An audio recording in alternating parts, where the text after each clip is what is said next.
Hello, everyone, and welcome to Ecopsych EXP, where we take a stroll through the forest of eco-psychological themes in video games.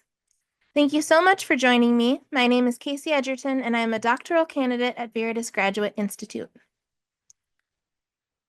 My core message is that video games can and do foster ecological empathy and combat apathy and doomism. I love video games, and I see them as a force for so much good, and I hope that this always comes through in my videos. So, without further ado, I'd like to introduce the incredible game development team I was fortunate enough to be able to interview for this episode, Spoonful of Wonder. Based primarily in Sydney, Australia, Spoonful of Wonder formed in 2022 as a collaboration between writer Samantha Cable and director Kostya Lykov.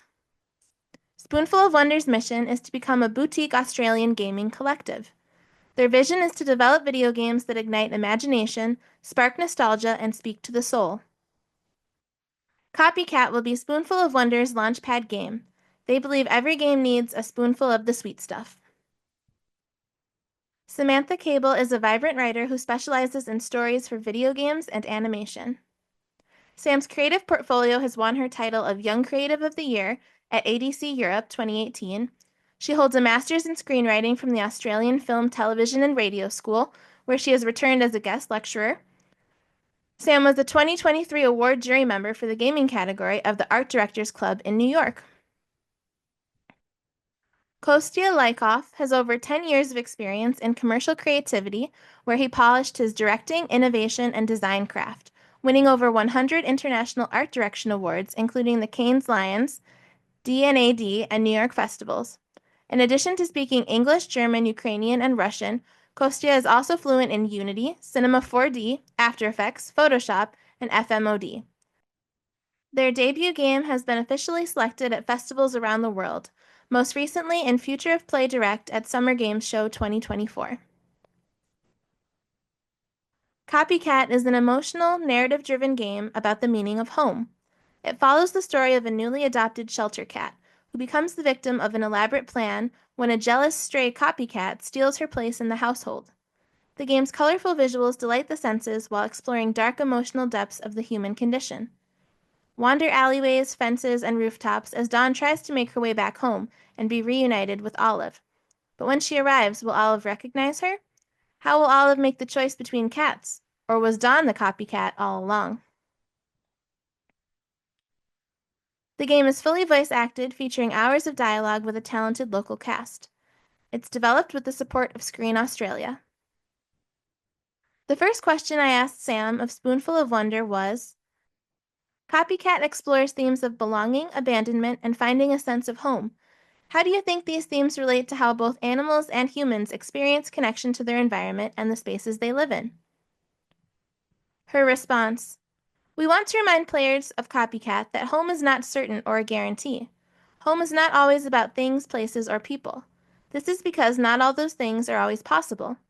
Instead, home is a sacred space that evolves and shifts over time. Home can be broken and mended. Home can be abandoned and found. But most importantly, home is the place where you are needed most.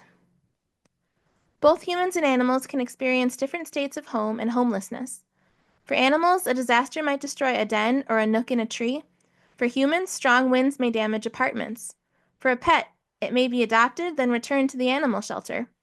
These themes of belonging and home mean a great deal to us, and we wanted to give players an opportunity and quiet space to reflect on it for themselves. I then asked, in the game, players navigate the world through the eyes of a shelter cat who is displaced by a copycat. How do you think this shift in perspective from human to animal deepens the player's understanding of loneliness, rejection, and identity? The response, the character of a newly adopted shelter cat was the perfect vessel to tell our story. We wanted players to walk in the pause and experience the fear of adjusting to a new home. There are many layers of the player experience. In the beginning of the game, the player is invited to play as a grumpy cat protagonist. But as the story deepens and the player learns more about Olive's, their owner's, health, they start to develop empathy and love for her. This dual consciousness was something we enjoyed exploring. Firstly, we ask, what does the cat know in the story? Then we follow up by asking, what does the human behind the cat know in the story? For example, Dawn, the cat, does not know why Olive is feeling unwell. But as a human, we can piece the puzzle together and know it's because the owner has emphysema. This added knowledge also helped when our protagonist was replaced by the copycat. She feels hurt, rejected, and betrayed. But as the human behind the protagonist, there is a sense of curiosity and resilience. The beauty of video games as a storytelling medium lies in the interactivity and changing perspectives between the player and the protagonist. We found it fascinating to see when the feelings between the protagonist and player align or when they go in opposite directions, further extending the exploration of loneliness and identity. The game is set in diverse locations, from cozy family homes to creepy alleyways and lush national parks. How does the contrast between these environments reflect the emotional landscapes of the characters? And what role does the setting play in reinforcing the themes of home and displacement? Sam said, "Our choice of locations and their design were made to reinforce the contrast between feeling safe and unsafe. Locations where we want to make players feel safe are intentionally painted with warm, golden, autumnal tones, featuring beautiful, soft lighting and atmosphere effects. There is a sense of familiarity with these locations, which gives an added sense of security. Whereas when Don the cat is locked outside and feels vulnerable, we use cold, industrial blue tones. This helps us achieve an unsettling feeling of being lost and confused. In addition, in these scenes, we often use pathetic fallacy tools like rain to reflect the character's emotional landscape." I asked, "The story revolves around the complex relationship between Dawn, the adopted cat, and her owner, Olive. How do you see the dynamic between the two as a metaphor for healing, where both characters are learning to trust and find comfort in one another despite their pasts?" Sam responded, "Copycat uses the medium of a narrative-led video game to explore the varying shades of love we have for our pets. The special bond we share with our cats is unlike any other relationship. Pets love us on good days and bad, through the fun times and the tough times. Cats in particular have played a big part in our lives, but the systemic issue of pet abandonment weighs heavy on our hearts. As the cost of living rises and more people surrender their pets, animal shelters are at capacity. Therefore, we were inspired to write a script that demonstrates the complex and nuanced world of cat ownership. Copycat is about a pet who learns to deal with abandonment and a human forced to surrender. Together, two souls go on a journey to discover the meaning of family and home. They each need one another to survive, yet they are placed on a journey pulling them both apart. It's up to the player in the end to decide whether to choose forgiveness and reunite the pair or to choose to leave." You've mentioned that Copycat features a mix of different musical genres, including jazz, lullaby music, and tribal sounds. How do you think music plays a role in reinforcing the emotional journey of the characters? And how might it influence the way players connect with the game's themes? Copycat's protagonist is nonverbal, leaving a communicative gap that is bridged by music. In a game otherwise fully voice acted, the protagonist instead uses music to convey response and reaction, emotion and desire, and relationships with other characters. This additional demand upon the score requires music to continually express emotional state and intensity with a nuance that players feel viscerally, not just intellectually. Each character also had their own musical motif with slightly different instruments. For example, Olive's motif represents safety and home, whereas Dawn's motif represents loneliness and isolation.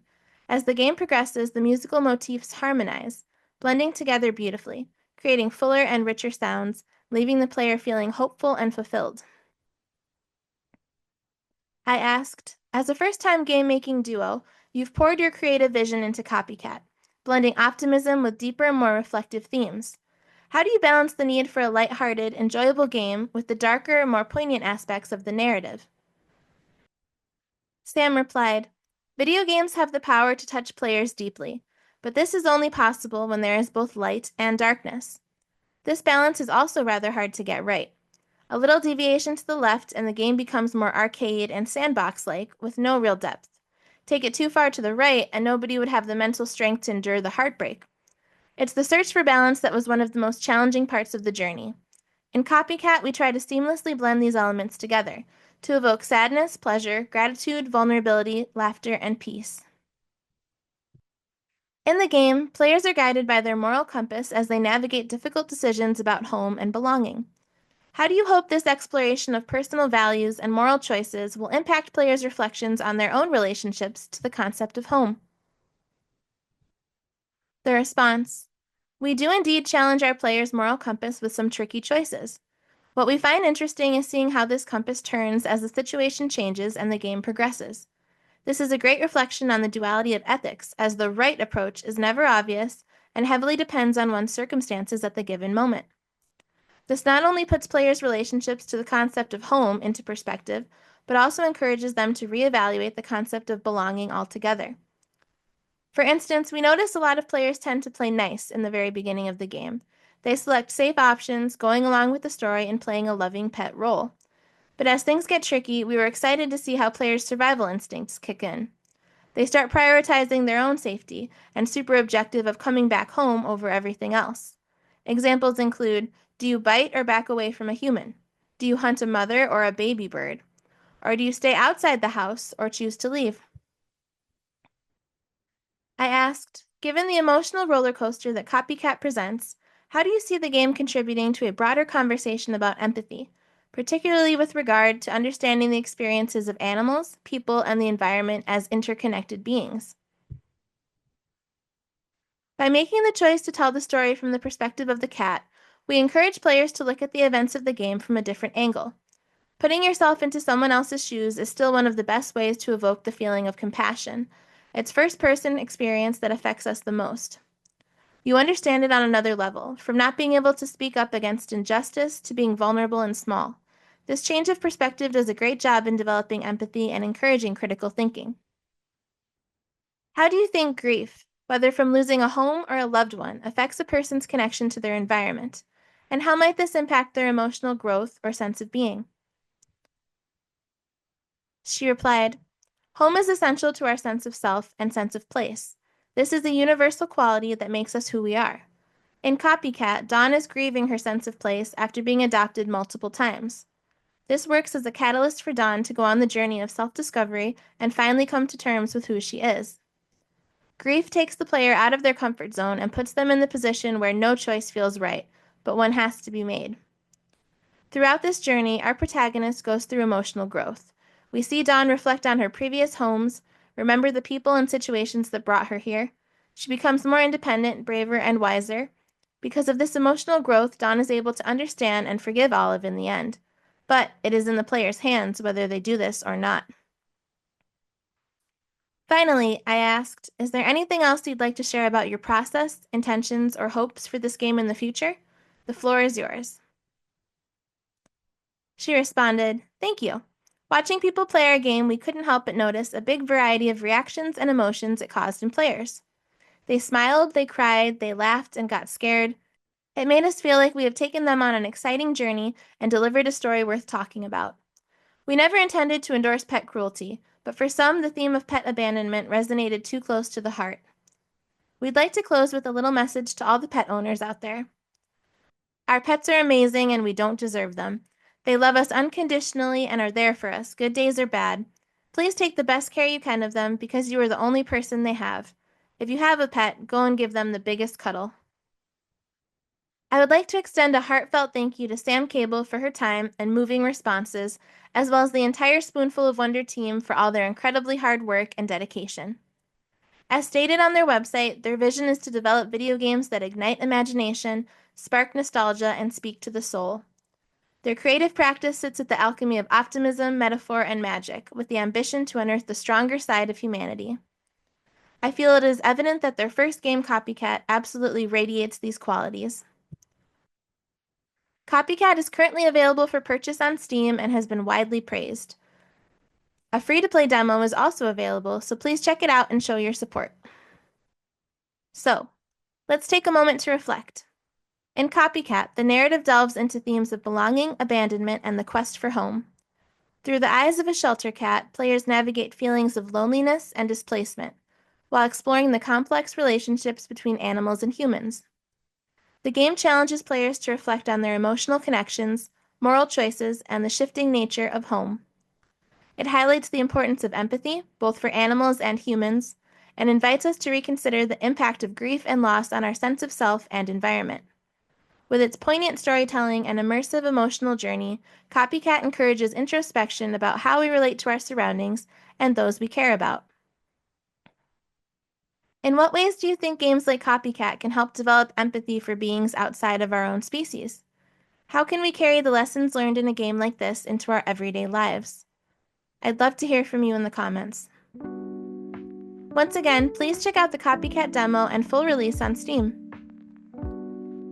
Join me next time when we'll be sitting down with Ground Game Atelier to discuss their powerful existential game, The Time I Have Left. Until we meet again, please feel so very free to like, subscribe, and share. And as always, thank you so much for being a part of this little ecosystem.